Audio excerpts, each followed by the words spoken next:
저는 박선우입니다. 32의 나이에 대구 작은 공업단지에서 금속공예 공방을 운영하고 있습니다. 오늘은 제 이야기를 들려드리려 합니다. 아버지가 물려주신 낡은 연마기 하나로 시작한 작은 꿈이 어떻게 현실이 되었는지, 그 과정에서 겪었던 좌절과 희망의 순간들을 말이죠. IMF 외환위기가 한창이던 1997년, 우리 가족은 하루아침에 모든 것을 잃었습니다. 아버지가 운영하시던 작은 금속 공방은 빚더미에 올라갔고, 그 무게를 이기지 못한 아버지는 서서히 무너져 내리셨죠. 중학생이었던 저는 아버지의 작업실에서 밤늦게까지 불을 밝히며 금속을 다듬는 모습을 지켜봤습니다. 선우야, 이 세상에서 가장 귀한 것은 자신만의 기술이란다. 아무도 빼앗아갈 수 없는 내 손의 기술 말이다. 아버지의 이 말씀은 제 가슴에 깊이 새겨졌습니다. 고등학교를 졸업하고 바로 공장에 취직했습니다. 밤에는 아버지에게서 물려받은 오래된 책과 도구들로 금속공예를 연습했죠. 다들 컴퓨터를 배우고 외국어를 공부하던 시절, 저는 쇠를 녹이고 두드리며 세상에 하나뿐인 물건을 만드는 법을 익혔습니다. 주변에서는 시대착 오적이라고 했지만 저는 제 길을 믿었습니다. 정밀한 금속 세공, 특히 소형 도구를 만드는데 특별한 재능이 있다는 걸 깨달았거든요. 10년이 흘러 30이 된 저는 아버지가 남기고 간 낡은 연마기와 몇 안 되는 공구들을 가지고 대구 공업단지 구석의 허름한 공간에 선우공방이라는 간판을 걸었습니다. 처음에는 주변 공장의 부품을 수리하는 일로 근근히 버텼죠. 하지만 중국에서 쏟아져 들어오는 저렴한 제품들 때문에 점점 일거리가 줄어들었습니다. 매달 월세를 내기도 버거웠고, 아버지의 연마기는 자주 고장이 나서 밤새 수리하느라 잠도 제대로 못 잤습니다. 어느 날 밤 또다시 연마기를 고치며 앉아있을 때였습니다. 문득 창문 너머로 비친 달빛이 공방의 어둠을 가르며 제 손에 들린 작은 금속 조각을 비췄습니다. 그렇게 만들어진 것이 바로 제 인생을 바꾸게 될 손톱깎이의 첫 모델이었죠. 다른 것과는 달랐습니다. 손에 쥐었을 때의 감촉, 절단면의 매끄러움, 정밀한 곡선, 무언가 특별했습니다. 다음 날 우연히 공방에 들른 오래된 거래처 사장님이 그 손톱깎이를 보더니 대뜸 물었습니다. 이거 어디서 났어? 제 작품이라고 하자 믿기 어렵다는 표정을 지으셨죠. 그리고는 내가 아는 해외 바이어를 소개해 줄 테니 샘플을 몇 개 더 만들어봐라는 말을 남기고 가셨습니다. 그렇게 제 인생의 전환점이 시작됐습니다. 저는 밤낮으로 작업했고 열흘 만에 완벽한 손톱깎이 5개를 만들었습니다. 일주일 후 공방에 양복을 말끔히 차려입은 외국인이 찾아왔습니다. 제 제품을 하나하나 꼼꼼히 살펴보던 그는 영어로 뭐라고 말했는데 당시에는 무슨 말인지 전혀 알아듣지 못했죠. 다행히 통역사로 함께 온 김주영 씨가 설명해 주었습니다. 미국의 유명한 생활용품 브랜드에서 온 바이어입니다. 당신의 손톱깎이를 OEM 방식으로 대량 생산해달라고 제안하고 싶다고 합니다. 처음에는 솔깃했습니다. 대량 주문은 당장의 재정적 어려움에서 벗어날 기회였으니까요. 하지만 계약서를 자세히 보니 문제가 있었습니다. 그들은 제 디자인의 모든 권리를 가져가려 했고 저는 그저 하청업체로 남게 될 뿐이었죠. 아버지의 말씀이 떠올랐습니다. 내 손으로 만든 것에 내 이름을 새겨라. 고민 끝에 저는 그들에게 제안했습니다. 제 이름을 건 브랜드로 만들고 싶습니다. 품질은 보장하겠습니다. 바이어는 난색을 표했습니다. 아무도 모르는 한국의 작은 공방 브랜드를 누가 믿겠냐는 거였죠. 결국 타협점을 찾았습니다. 일단은 OEM으로 시작하되 1년 후 품질에 문제가 없다면 제 브랜드 라인도 론칭하기로 했습니다. 계약을 맺은 날 김주영 씨는 저에게 명함을 건넸습니다. 제가 프리랜서 디자이너인데 혹시 브랜드 작업에 도움이 필요하시면 연락주세요. 그녀의 미소가 왠지 모르게 따뜻했습니다. 첫 주문은 500개였습니다. 적은 수량이 아니었죠. 하지만 제 공방의 낡은 설비로는 바이어가 요구하는 정밀한 품질 기준을 맞추기가 어려웠습니다. 가장 큰 문제는 아버지의 연마기였습니다. 오래된 기계는 일정한 품질을 유지하기 힘들었고 자주 고장이 났습니다. 새 장비를 사려면 돈이 필요했지만 은행에서는 담보가 없다는 이유로 대출을 거절했습니다. 절박한 심정으로 공업단지를 돌아다니며 도움을 청했습니다. 그때 만난 분이 김민재 사장님이었죠. 70이 가까운 나이에도 여전히 작은 금속 가공소를 운영하고 계셨습니다. 젊은이, 요즘 세상의 수작업으로 승부하겠다고. 미쳤군. 처음에는 그렇게 말씀하셨지만 제 손톱깎이를 보시더니 태도가 바뀌었습니다. 이건 아주 특별한데 자네 아버지가 누구신가? 아버지 이름을 말씀드리자 김민재 사장님은 놀라워하셨습니다. 박정훈의 아들이라고. 그분은 내가 존경했던 장인인데. 김민재 사장님은 제게 오래된 공작 기계들을 빌려주셨습니다. 더 중요한 것은 귀중한 기술적 조언이었죠. 기계는 도구일 뿐이야. 진짜 중요한 건 그걸 다루는 사람의 혼이지. 사장님의 도움으로 저는 아버지의 연마기를 개조하기 시작했습니다. 밤새 연구하고 실패하고 다시 도전했습니다. 그 과정에서 제 자신만의 독특한 가공 기술을 개발하게 됐죠.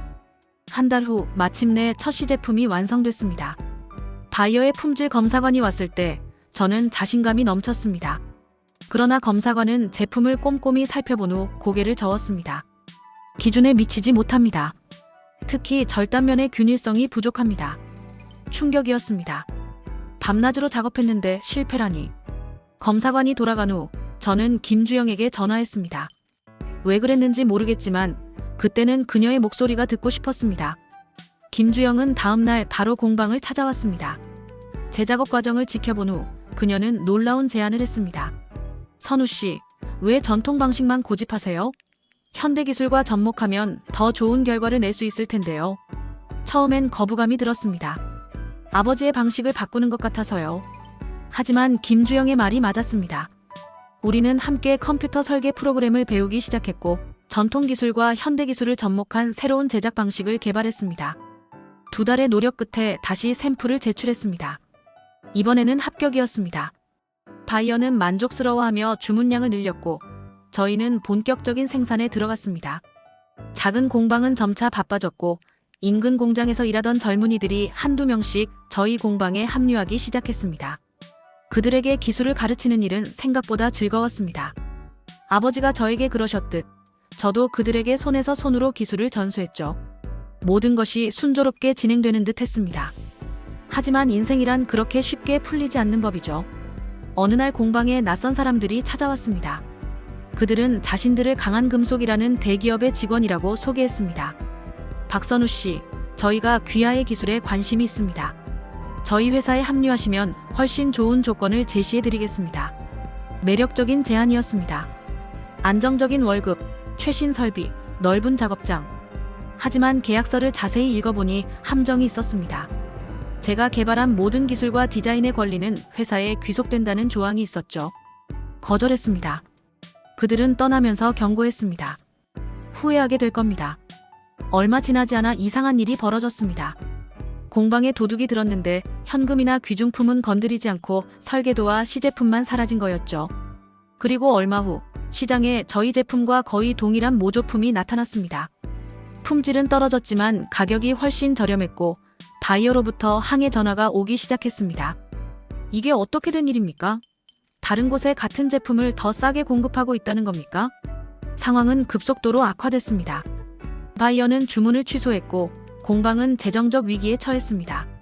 직원들에게 월급을 줄 수 없게 되자 그들은 하나둘 떠나갔습니다. 설상가상으로 아버지의 연마기마저 완전히 고장 나버렸습니다. 수리할 방법이 없었습니다. 필요한 부품은 더 이상 생산되지 않았고 김민재 사장님조차도 방법을 모르셨습니다. 깊은 절망에 빠졌습니다. 모든 것이 끝난 것 같았죠. 공방에 홀로 남아 부서진 연마기를 바라보며 밤을 지새웠습니다. 문득 어린 시절 아버지가 연마기를 고치시던 모습이 떠올랐습니다. 아버지는 항상 말씀하셨죠. 기계도 사람처럼 마음이 있어. 정성을 다해 대하면 반드시 응답한단다. 그날 밤 저는 아버지의 오래된 작업 노트를 찾아 꺼냈습니다. 그 안에는 연마기 도면과 수리 방법이 꼼꼼히 기록되어 있었습니다. 놀랍게도 아버지는 이 연마기를 직접 개조하고 발전시켜온 것이었죠. 노트 마지막 페이지에는 이런 글이 적혀 있었습니다. 선우에게 -2 연마기는 단순한 기계가 아니라 우리 가족의 혼이 담긴 것이다. 내가 언젠가 이 노트를 읽게 된다면 그때가 바로 진정한 장인으로 거듭날 때일 것이다.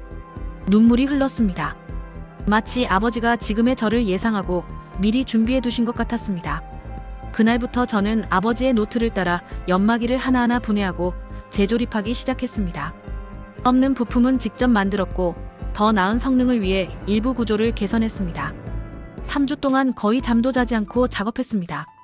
마침내 연마기가 다시 돌아갔을 때 그 소리는 제게 어떤 교향곡보다 아름다웠습니다. 더 놀라운 것은 이 과정에서 제가 개발한 새로운 금속 가공 기술이었습니다. 아버지의 방식에 현대적 접근을 더한 이 기술로 만든 손톱깎이는 이전 것과는 차원이 달랐습니다. 더 정밀하고 더 내구성이 강했죠. 용기를 내어 김주영에게 연락했습니다. 그녀는 잠시 망설이더니 바로 공방을 찾아왔습니다. 새 제품을 본 김주영의 눈이 빛났습니다. 이건 완전히 새로운 차원의 제품이에요. 선우 씨, 이걸 왜 숨겨두려고 하세요? 세상에 보여줘야 해요. 그녀의 제안으로 우리는 새 제품을 국제디자인 공모전에 출품하기로 했습니다. 공모전 준비는 또 다른 도전이었습니다. 김주영은 제품 디자인을 세련되게 다듬었고 저는 기술적 완성도를 높이는 데 집중했습니다. 함께 일하는 과정에서 우리는 서로에게 특별한 감정이 생기고 있다는 것을 깨달았지만 두 사람 다 바쁜 상황에서 그런 마음을 표현할 여유가 없었습니다. 출품 마감일을 이틀 앞둔 밤, 우리는 최종 제품을 완성했습니다. 그런데 그날 밤 공방에 또다시 침입자가 있었습니다. 이번에는 제가 잠복해 있다가 그를 붙잡았습니다. 놀랍게도 그는 예전에 저희 공방에서 일했던 직원이었습니다. 강한 금속 사람들이 시켰어요. 새 제품을 훔쳐오라고. 그의 고백으로 모든 것이 명확해졌습니다. 경찰에 신고했지만 증거 부족으로 강한 금속에 대한 조사는 이루어지지 않았습니다. 하지만 적어도 우리의 새 제품은 지킬 수 있었습니다. 공모전에 출품했지만 큰 기대는 하지 않았습니다. 세계적인 대회에 이름 없는 한국의 작은 공방이 어떤 영향력을 미칠 수 있을까요? 한 달 후 공모전 결과 발표 당일이었습니다. 김주영과 함께 인터넷으로 실시간 중계를 보고 있었습니다. 최우수상 발표 순간 놀랍게도 스크린에 SUNWOCRAFT KUREA라는 글자가 떴습니다. 믿을 수 없었습니다. 우리가 최우수상을 받은 것입니다. 심사위원들은 전통과 현대의 완벽한 조화, 장인 정신과 혁신의 아름다운 만남이라고 평가했습니다. 그날 밤 김주영과 저는 작은 축하 파티를 열었습니다. 소주잔을 기울이며 그녀가 물었습니다.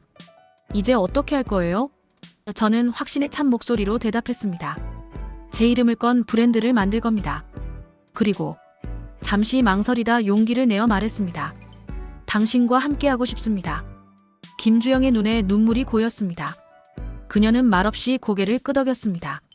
공모전 수상 소식은 빠르게 퍼졌습니다. 언론의 관심이 쏟아졌고 투자 제안도 들어왔습니다. 제일 먼저 연락이 온 곳은 다름 아닌 강한 금속이었습니다. 이번에는 파격적인 조건을 제시했죠. 하지만 저는 거절했습니다. 그들의 비즈니스 방식은 제가 추구하는 장인 정신과 맞지 않았으니까요. 대신 김주영과 함께 새로운 브랜드 선우 크래프트를 설립했습니다.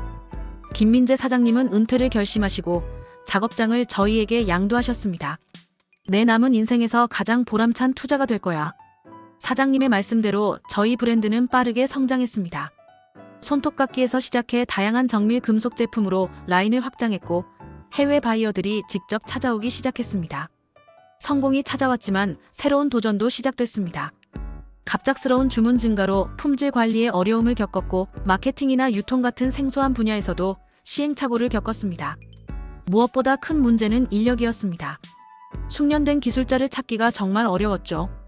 해결책을 고민하던 중 떠오른 아이디어가 있었습니다. 대구의 쇠락한 공업단지, 그곳에는 기술은 있지만 일자리를 잃은 많은 장인들이 있었습니다. 저는 그들을 찾아다니며 한 명씩 영입했습니다.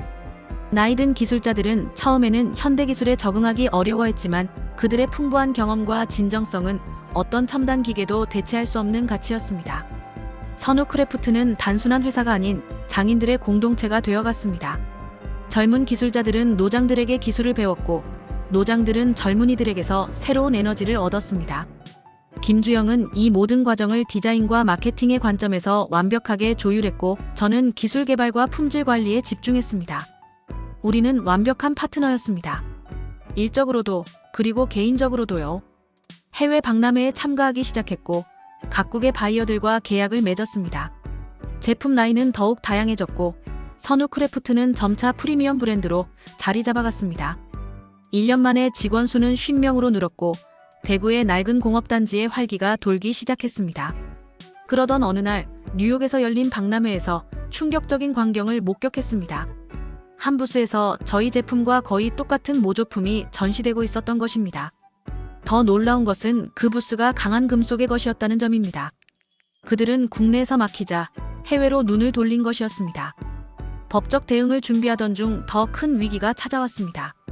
제가 뉴욕에 있는 동안 공방에 화재가 발생한 것입니다. 다행히 인명피해는 없었지만 작업장 대부분이 불타버렸고 아버지의 연마기도 크게 손상됐습니다. 원인은 전기 합선이라고 했지만 여러 정황상 방화 가능성이 높았습니다. 한국으로 돌아와 폐허가 된 공방을 보는 순간 모든 것이 무너지는 것 같았습니다. 투자했던 모든 돈, 쏟아부었던 모든 노력, 그리고 아버지의 유산까지 잃은 것만 같았습니다. 직원들은 불안해했고 바이어들은 납기 지연에 대해 항의했습니다. 김주영마저 처음으로 낙담한 모습을 보였습니다. 너무 많은 사람들이 우리에게 의존하고 있어요. 어떻게 해야 할지 모르겠어요. 한 주 동안 저는 완전히 무너졌습니다. 아무것도 할 수 없었고 희망이라고는 조금도 보이지 않았습니다. 그런데 어느 날 아침 공방터에 도착해보니 놀라운 광경이 펼쳐졌습니다. 모든 직원들이 자발적으로 모여 잔해를 치우고 있었던 것입니다. 그들 중에는 김민재 사장님도 계셨고 심지어 주변 공장의 사람들까지 도와주고 있었습니다. 김민재 사장님이 제게 다가오셨습니다. 선우야, 내 아버지는 항상 이렇게 말했다. 진정한 장인은 10번 넘어져도 11번 일어선다고 말이야. 이제 내가 그 말을 증명할 때다. 사장님의 말씀에 용기를 얻었습니다. 저는 모든 것을 다시 시작하기로 결심했습니다. 보험금으로는 터무니없이 부족했지만 다행히 김주영이 비상금을 마련해뒀습니다. 직원들은 당분간 급여 반납을 자청했고 협력업체들도 기꺼이 자재를 외상으로 공급해 주었습니다. 아버지의 손상된 연마기를 복구하는 것이 가장 큰 과제였습니다. 그것 없이는 저희 제품의 특별한 품질을 유지할 수 없었죠. 화재 잔해 속에서 아버지의 작업 노트를 찾아냈습니다. 다행히 방화 서류 가방에 보관해 두어서 손상되지 않았습니다. 노트를 펼쳐보니 거기에는 제가 미처 보지 못했던 페이지가 있었습니다. 연마기 완전 재건 설계도라는 제목의 도면이었죠. 마지막 장에는 아버지의 글씨로 이렇게 적혀 있었습니다. 이 도면은 언젠가 모든 것을 잃었을 때를 위한 것이다. 진정한 장인은 폐허에서도 다시 일어선다. 눈물이 왈칵 쏟아졌습니다. 아버지는 마치 미래를 내다보신 것 같았습니다. 저는 즉시 도면을 바탕으로 새 연마기 제작에 착수했습니다. 이번에는 아버지의 설계에 현대 기술을 접목했습니다. 김주영은 CAD 프로그램을 활용해 디지털화했고 저는 실제 제작을 담당했습니다. 모든 직원들이 각자의 전문 분야에서 힘을 보탰습니다. 한 달의 불철주야 끝에 마침내 새로운 연마기가 완성됐습니다.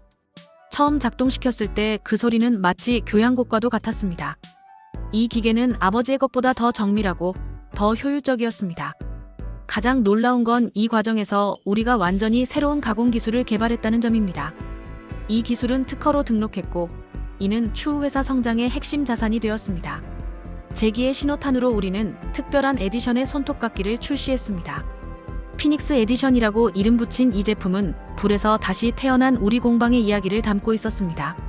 세트당 가격이 상당히 높았음에도 불구하고 전 세계 컬렉터들 사이에서 큰 인기를 끌었습니다. 이 성공으로 우리는 재정적 안정을 되찾을 수 있었습니다. 모조품 문제도 해결해야 했습니다. 김주영의 제안으로 우리는 특별한 마이크로 식별 시스템을 개발했습니다. 모든 제품의 육안으로는 보이지 않는 미세한 마크를 새겨넣는 기술이었죠. 이로써 정품 확인이 가능해졌고 바이어들의 신뢰도 회복할 수 있었습니다. 강한 금속은 법적 압박에 결국 모조품 생산을 중단했습니다. 화재 1년 후 선우 크래프트는 이전보다 더 강한 기업으로 성장했습니다. 직원 수는 100명을 넘었고 대구 공업단지 3개의 건물을 사용하게 되었습니다. 가장 뿌듯한 것은 우리 주변으로 점점 더 많은 젊은 장인들이 모여들기 시작했다는 점입니다. 한때 쇠락했던 공업단지에 새로운 생명력이 돌기 시작한 것입니다. 김주영과 저는 드디어 결혼했습니다. 결혼식은 공방에서 열었고 모든 직원들이 함께 축하해 주었습니다. 웨딩 케이크 위에는 작은 연마기 모형이 놓여 있었죠. 김민재 사장님은 주례를 서주셨고 그분의 축사가 아직도 귓가에 생생합니다. 이 두 사람은 단순히 사업만 이룬 것이 아니라 진정한 장인 정신의 가치를 되살렸습니다. 그들이 함께 이루게 될 미래가 기대됩니다. 결혼 후 우리는 더 큰 꿈을 꾸기 시작했습니다. 단순히 제품을 만들고 파는 것을 넘어 장인 정신을 교육하고 전파하는 일이 필요하다고 생각했습니다. 그래서 선우 크래프트 아카데미를 설립했습니다. 이곳에서 젊은이들에게 전통 금속 공예와 현대 기술의 조화를 가르쳤고 잊혀져가던 장인 정신에 새로운 생명을 불어넣었습니다. 해를 거듭할수록 선우 크래프트는 단순한 기업이 아닌 하나의 문화 현상이 되어갔습니다. 우리의 스토리는 다큐멘터리로 제작되었고 세계 각국에서 초청 강연을 요청받았습니다. 저는 그런 자리에서 항상 아버지의 말씀을 인용했습니다. 이 세상에서 가장 귀한 것은 자신만의 기술이다. 아무도 빼앗아갈 수 없는 내 손의 기술. 지금은 선우 크래프트가 설립된 지 10년이 지났습니다. 우리는 더 이상 대구의 작은 공방이 아닌 글로벌 기업이 되었습니다. 하지만 규모가 커졌다고 해서 우리의 가치가 변한 것은 아닙니다. 여전히 모든 제품은 장인의 손길을 거치고 모든 직원은 가족처럼 대합니다. 오늘도 저는 아침 일찍 일어나 공방으로 향합니다. 이제는 대규모 공장이 되었지만 한쪽에는 여전히 아버지의 연마기를 재현한 기계가 자리하고 있습니다. 가끔 모든 업무를 제쳐두고 그 기계로 직접 작업을 하기도 합니다. 그럴 때면 아버지의 손길이 제 손을 통해 이어지는 것 같은 느낌이 듭니다. IMF 외환위기로 모든 것을 잃었던 소년이 낡은 연마기 하나로 시작해 글로벌 브랜드를 일구기까지의 여정. 돌이켜보면 수많은 위기와 좌절의 순간이 있었지만 그 모든 과정이 저를 더 단단하게 만들었다고 생각합니다. 그리고 그 여정의 곁에는 항상 소중한 사람들이 있었습니다. 아버지의 유산, 김민재 사장님의 지혜, 김주영의 사랑과 지지, 그리고 저희를 믿고 함께해준 모든 직원들. 제가 지금까지 배운 가장 중요한 교훈은 함께하는 겁니다.